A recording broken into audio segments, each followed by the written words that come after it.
خاص خصوصیات کے حامل لوگ ہوتے ہیں جو قرآن مجید سے ہدایت حاصل کر سکتے ہیں، جن کو رہنمائی مل سکتی ہے، جن کو زندگی گزارنے کا طور طریقہ اور ڈھنگ معلوم ہو سکتا ہے۔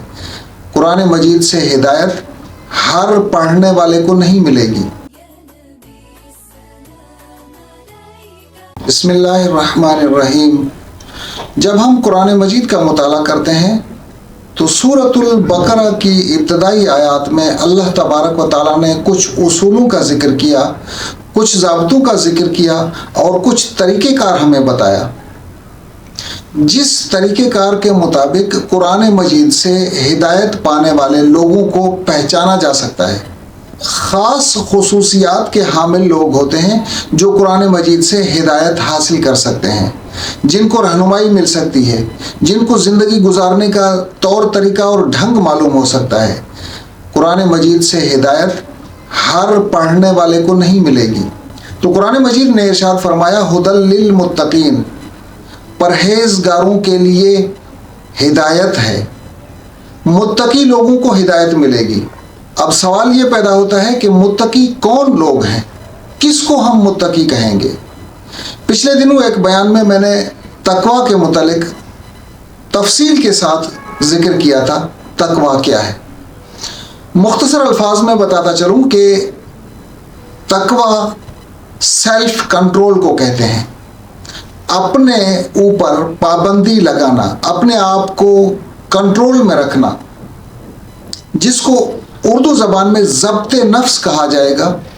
ہم لوگ روزہ رکھتے ہیں تو روزہ بھی تقویٰ کے حصول کے لیے رکھا جاتا ہے۔ قرآن مجید نے یہی کچھ بتایا۔ روزہ ہمیں سکھاتا ہے کہ کھانے پینے کی چیز وافر مقدار میں موجود ہونے کے باوجود جب اللہ کی اجازت نہیں ہے تو ہم نہیں کھاتے، جب اللہ تبارک و تعالیٰ کی اجازت ہوتی ہے تو ہم کھاتے ہیں۔ یعنی کھانے پینے کی حلال اشیاء بھی اللہ تبارک و تعالیٰ کے اذن اور اجازت کے بغیر نہیں کھائی جائے گی۔ جب اللہ تبارک و تعالیٰ اجازت دے گا تو استعمال کی جائے گی، اگر کھانے پینے کی اجازت نہیں ہوگی تو ہاتھ روک لیا جائے گا، نہیں کھائیں گے۔ اپنی ضروریات کو، اپنی خواہشات کو کنٹرول میں رکھنے کا نام تقویٰ ہے۔ تو ہمیں کیسے پتہ چلے گا کہ کس شخص میں تقویٰ ہے، کس شخص میں تقویٰ نہیں ہے؟ اس کی تفصیل قرآن مجید نے اگلی آیات میں بتائی ہے۔ وہ خصوصیات قرآن مجید نے ان آیات میں بتائی ہیں کہ ہم خود کو پہچان سکیں، ہم اپنے معاشرے میں لوگوں کو پہچان سکیں، ہم اپنے ارد گرد نظر ڈال کر لوگوں کو دیکھ سکیں، پرکھ سکیں کہ کس میں کتنی تقویٰ ہے، کس میں تقویٰ ہے اور کس میں تقویٰ نہیں ہے۔ قرآن مجید نے ایسے متقی لوگوں کی چند صفات بتائی ہیں۔ الذین یؤمنون بالغیب، جو لوگ غیب پر ایمان لاتے ہیں۔ ہم لوگوں نے اللہ کو نہیں دیکھا، ہم نے غیب پر ایمان لایا۔ ہم نے رسول کو نہیں دیکھا، غیب پر ایمان لایا۔ ہم نے تقدیر کو نہیں دیکھا، ہم نے غیب پر ایمان لایا۔ ہم نے آخرت کو نہیں دیکھا، ہم نے غیب پر ایمان لایا۔ ہم نے قبر کی زندگی نہیں دیکھی، غیب پر ایمان لایا۔ ہم نے فرشتے نہیں دیکھے، غیب پر ایمان لایا۔ الذین یؤمنون بالغیب، جو لوگ غیب پر ایمان لاتے ہیں، اندیکھی چیز پر ایمان رکھتے ہیں، یقین رکھتے ہیں۔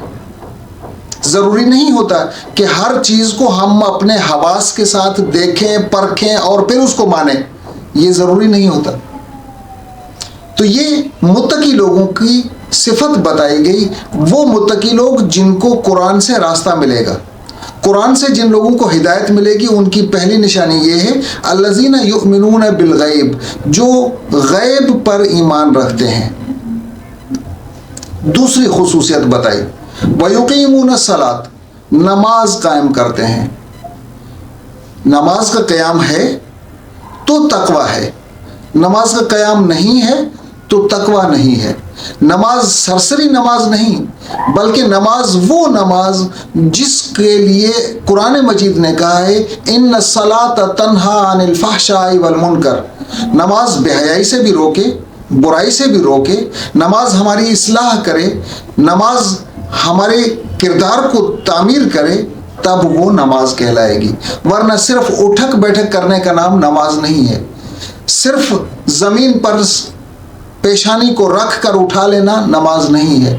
نماز وہ ہے جو ہماری تربیت کرے، جو ہمیں بے حیائی سے روکے، جو ہمیں برائی سے روکے، وہ نماز۔ الذین یقیمون الصلاۃ۔ اور تیسری خاصیت ان لوگوں کی جو متقی لوگ ہیں، جن کو قرآن سے ہدایت ملے گی۔ اللہ تبارک و تعالیٰ نے فرمایا وَمِمَّا رَزَقْنَاهُمْ يُنْفِقُونَ، جو ہم نے انہیں دیا ہے اس میں سے خرچ کرتے ہیں۔ پورے قرآن مجید میں کہیں بھی مال جمع کرنے کی ترغیب نہیں دی۔ اللہ تبارک و تعالیٰ نے جہاں بھی ذکر کیا خرچ کرنے کا ذکر کیا۔ جو کچھ ہم نے انہیں دیا ہے، کم دیا ہے تو کم خرچ کریں، زیادہ دیا ہے زیادہ خرچ کریں، اللہ کی مخلوق کی ضروریات پوری کرنے کا سبب بنے۔ جو مال اللہ نے دیا ہے وہ اللہ کی دین ہے، ہماری صلاحیت یا ہماری محنت پر منحصر نہیں ہے۔ ہم کتنی محنت کرتے ہیں اس پر منحصر نہیں ہے کہ اللہ تبارک و تعالیٰ نے میں نے سارا دن اگر مزدوری کی تو اب میں ڈیزرو کر رہا ہوں، میرا حق بنتا ہے کہ مجھے 1000-1500 ملنا چاہیے۔ نہیں، یہ اللہ تبارک و تعالیٰ کی مرضی اور منشا پر منحصر ہے کہ مجھے کتنا دیا جائے۔ جتنا کچھ اللہ نے دیا، جب دیا، اس میں سے جتنی میری ضرورت ہے اتنا مجھے رکھنا چاہیے، اپنی ضروریات کے لیے، اپنے گھر والوں کی ضروریات کے لیے، اپنے بچوں کی ضروریات کے لیے۔ لیکن اس میں ان لوگوں کا بھی حصہ شامل ہے جو لوگ کما نہیں سکتے، جو لوگ معذور ہیں، جو لوگ بوڑھے ہیں، جو لوگ مریض ہیں، ان کا بھی اس میں حصہ شامل ہوتا ہے۔ وَمِمَّا رَزَقْنَاهُمْ يُنْفِقُونَ، وہ خرچ کرتے ہیں ضرورت مندوں پر۔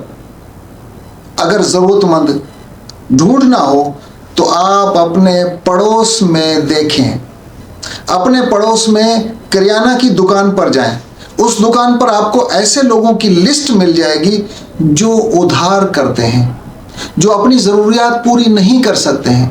اگر آپ کو اللہ تبارک و تعالیٰ نے کچھ دیا ہے تو آپ خاموشی کے ساتھ ان کی ضروریات پوری کر دیا کریں، بغیر کسی کو بتائے، بغیر کسی کے اوپر احسان جتائے۔ ہاں، گداگری کی ممانعت ہے۔ کچھ لوگوں کا پیشہ ہوتا ہے وہ ہمیشہ مانگتے رہتے ہیں۔ قرآن مجید کہتا ہے لا یسألون الناس الحافا، لوگوں سے لپٹ لپٹ کر سوال نہیں کرتے۔ مانگنا ایک بری عادت ہے، کسی کے سامنے ہاتھ پھیلانا بہت بری عادت ہے۔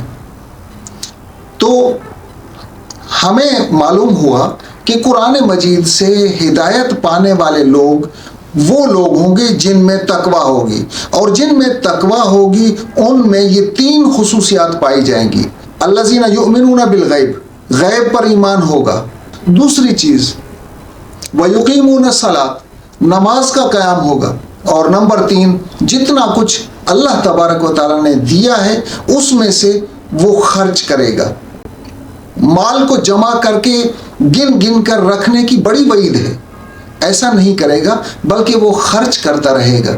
تو یہ 3 صفات ایسی ہیں جن لوگوں میں پائی جائیں گی انہیں اہل تقویٰ کہا جا سکتا ہے، انہیں متقی کہا جا سکتا ہے۔ تو ایسے ہی لوگوں کو قرآن مجید سے ہدایت مل سکتی ہے۔